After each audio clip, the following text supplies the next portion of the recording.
के नेता कहते थे खटखटाखट दे दो, 1 रुपया भी नहीं दिया। लेकिन हमारी सरकार ने पटापट उनके खाते में पैसे डाल दिए। लाडक्या बहिणींसाठी खुशखबर, फेब्रुवारीचा हप्ता आजपासून खात्यामध्ये जमा होण्यास सुरुवात झालेली आहे। स्क्रीनवर बघू शकता तुम्ही, अशा प्रकारे 1,500 रुपयाचा मेसेज आम्हाला आलेला आहे आणि हे पैसे आमच्या खात्यावर जमा झालेले आहे।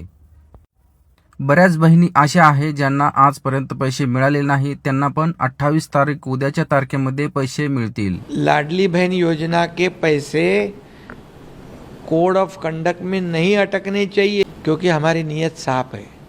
हम देने वाले हैं, लेने वाले नहीं। आज किसी ने कहा ऐसे थोड़ी पैसे बांटते, क्या ये क्या हमारे पिताजी की प्रॉपर्टी है क्या? ये पैसे क्या हमारे हैं?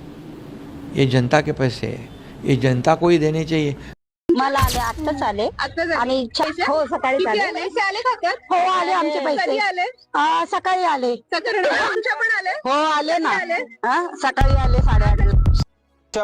मोबाईल फोनमध्ये ते मेसेज आले आहेत। त्यांचे जे बँक अकाउंट आहे त्या बँक अकाउंटमध्ये डीबीटी गव्हर्नमेंट या नावाने हे पैसे आले। एकदा साधारणपणे पुढच्या 3-4 दिवसाच्या कालावधीमध्ये ज्या काही लाभार्थी आहेत लाडक्या बहीण योजनेचे, त्यांच्या खात्यामध्ये थेट जो लाभ आहे याचा हप्ता आहे तो देण्याची सुरुवात ही केलेली आहे। ज्या लाडक्या बहिणींना आतापर्यंत पैसे मिळाले नाही त्यांना 28 तारखेच्या आत पैसे मिळणार आहे, त्यांनी चिंता करू नये।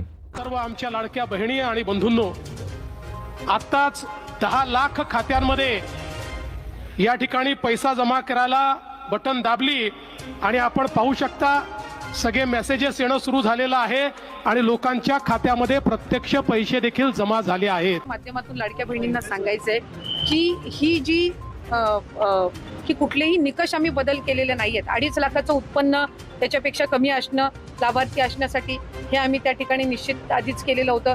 दुचाकी वाहन असावं, 4 चाकी वाहन नसावं हे आम्ही त्या ठिकाणी निश्चित हे केलेलं होतं। ते राज्यातल्या रहिवासी असाव्या, सरकारी नोकरदार नसाव्या, हे जे सगळे निकष आहेत